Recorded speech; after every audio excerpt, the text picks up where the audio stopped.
নমস্কার বন্ধুরা, আশা করছি সকলে খুবই ভালো আছেন। বং কিচেন বনানী নতুন একটা রেসিপিতে আপনাদের স্বাগত জানাই। আমি আজকে যে রেসিপিটি করব সেটি হলো চিংড়ি ফুলকপি। তার জন্য যা যা উপকরণ নিয়েছি আমি আপনাদের দেখাচ্ছি এবং আমি একে একে যখন করব আপনারা পুরোটাই দেখতে পারবেন। আর পুরো ভিডিওটা আমার আপনাদের শেষ পর্যন্ত না দেখলে বুঝতে পারবেন না। তো আমি প্রথমে একটা কড়াই বসিয়ে দিলাম, কড়াইয়ের মধ্যে তেল দিলাম, তেলের মধ্যে একটু লবণ আর হলুদ দিয়ে দিলাম, কারণ আমি প্রথমে আগে সবজিগুলোকে ভেজে নেব, তাহলে আমার রান্নাটা ভালো সুবিধা করতে পারবো। এরপরে আমি আলু দিয়ে দিলাম, আলুটাকে ভালো করে তেল হলুদ আর লবণ দিয়ে ভেজে নেব, পুরো লাল লাল করে একদম ভাজা করব। তো বন্ধুরা, আমার চ্যানেলটি যদি এখনও আপনারা সাবস্ক্রাইব না করে থাকেন তো প্লিজ সাবস্ক্রাইব করবেন, লাইক শেয়ার কমেন্ট করবেন, পাশে থাকা বেল বাটনটি টিপবেন, তাহলে যে কোনো রেসিপি আপনাদের কাছে সবার আগে পৌঁছে যাবে। তো এরপরে আলুগুলো আমি অনেকটা পরিমাণে ভেজে নিয়েছি। এরপরে আমি একটা বাটির মধ্যে খুন্তির সাহায্যে ওগুলোকে সমস্ত তুলে নেব। ওই তেলের মধ্যে আমি এরপর দিয়ে দেব ফুলকপিগুলোকেও আমি ভেজে নেব, কারণ শীতের ফুলকপি রান্না করতে একটু ভাজা না হলে ভালো লাগে না, খেতে ভালো লাগে না, আর সুন্দর একটা ফ্যাকাশে হয়ে যায়। সেই কারণে ভেজে নিলে সবজিটা সুন্দরভাবে মজে যায়। তারপর ফুলকপিগুলোকে লালচে লালচে করে ভেজে নিলাম, ভেজে নিয়ে আমি ওই বাটির মধ্যেই তুলে নেব। তারপরে আমি কড়াইতে আবারও তেল দিয়ে দেব, ওগুলোকে আমি তুলে নিলাম। আর এদিকে একটা মিক্সিং জার নিয়ে নিলাম, তার মধ্যে দিয়ে দিলাম কিশমিশ, দিয়ে দেব কয়েকটা কাজু বাদাম। আমি একে একে সমস্ত কিছু দেখাচ্ছি। কাজু বাদাম দিয়ে দিলাম, কিশমিশ দিয়ে দিলাম, এরপর দিয়ে দেব পোস্ত আর চালমগজ। এরপরে আমি দিয়ে দেব ওর মধ্যে কিছুটা পরিমাণ আদা, আর দিয়ে দেব কাঁচা লঙ্কা, আর দিয়ে দেব রসুন আর টমেটো।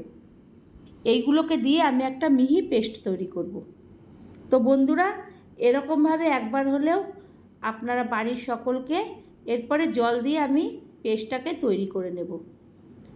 তো বাড়ির লোকদের একবার হলেও এরকমভাবে একটা ফুলকপির তরকারি বা ডালনা যাই বলে থাকেন না কেন করে খাওয়াবেন, বাড়ির সকলে খুবই খুশি হবে। এরপরে আমি আবারও তেল দিয়ে দিলাম, তেলের মধ্যে দিয়ে দিলাম প্রথমে দুটো দারচিনি, তারপরে দুটো মুখ ফাটিয়ে দিলাম এলাচ, আর একটা দিয়ে দিলাম লবঙ্গ, আর দিয়ে দিলাম তেজপাতা আর সাদা জিরা।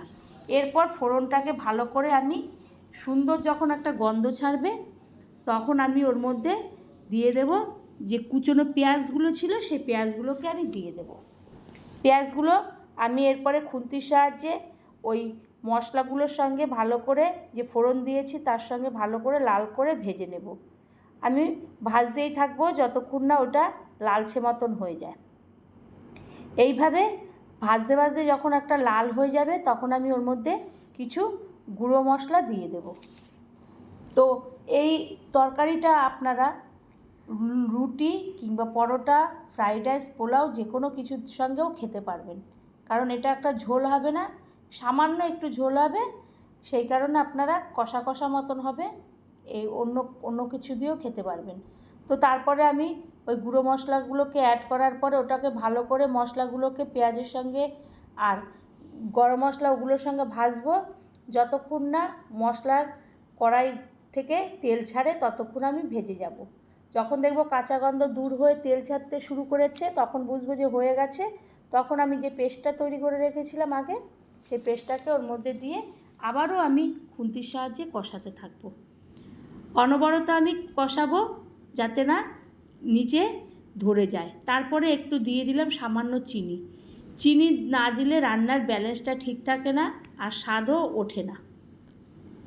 এরপর একটা খাড় খেতে লাগে, সেই কারণে চিনিটা দিলাম। এরপর আমি মশলাটাকে ভালো করে কষাবো, যতক্ষণ না কাঁচা গন্ধ থাকে ততক্ষণ আমি নেড়ে যাব।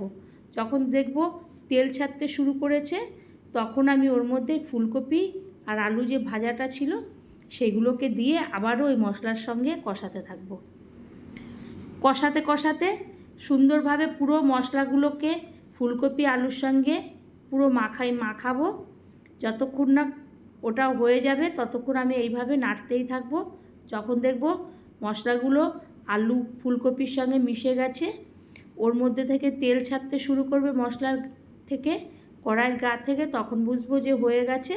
তখন আমি ওর মধ্যে মিক্সিং জার ধোয়া যে জলটা ওটা আমি দিয়ে দেবো, অল্প সামান্যই জল দেব।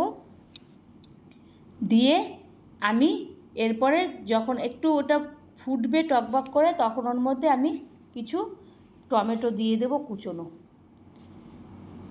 টমেটো দিয়ে আমি ভালো করে ওটা ঢেকে দেব। 10 মিনিট পরে আমি ঢাকনাটাকে তুলে আবারও আমি ওই ঝোলের সঙ্গে টমেটোটাকে ভালো করে উপর নিচ করে মিশিয়ে দেব।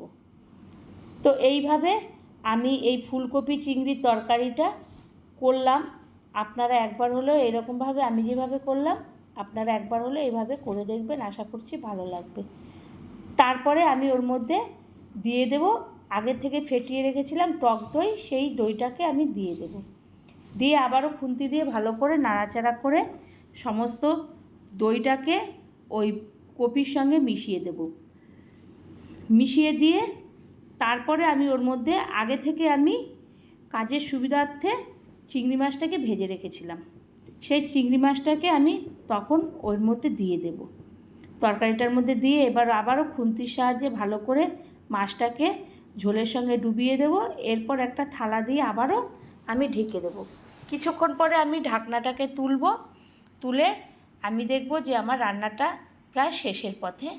তখন আমি ওর মধ্যে গুঁড়ো গরম মশলা দিয়ে দেব। গুঁড়ো গরম মশলা দেব, আমি তো আগে গোটা গরম মশলা দিয়েছিলাম, এখন গুঁড়ো গরম মশলাটা দেব। দিয়ে আবারও খুন্তি দিয়ে ভালো করে ঝোলের মধ্যে ওই গুঁড়ো মশলাটাকে মিশিয়ে দেব। তারপরে একটা হাতার সাহায্যে আমি এই চিংড়ি কপিটাকে তুলব। তো বন্ধুরা, একবার হলেও আমার মতন বাড়িতে করে দেখবেন, আশা করছি ভালো লাগলে লাইক শেয়ার কমেন্ট করবেন, পাশে থাকবেন, সাথে থাকবেন। নতুন কোনো রেসিপিতে আবারও দেখা হবে, ততক্ষণের জন্যে সুস্থ থাকুন। ধন্যবাদ।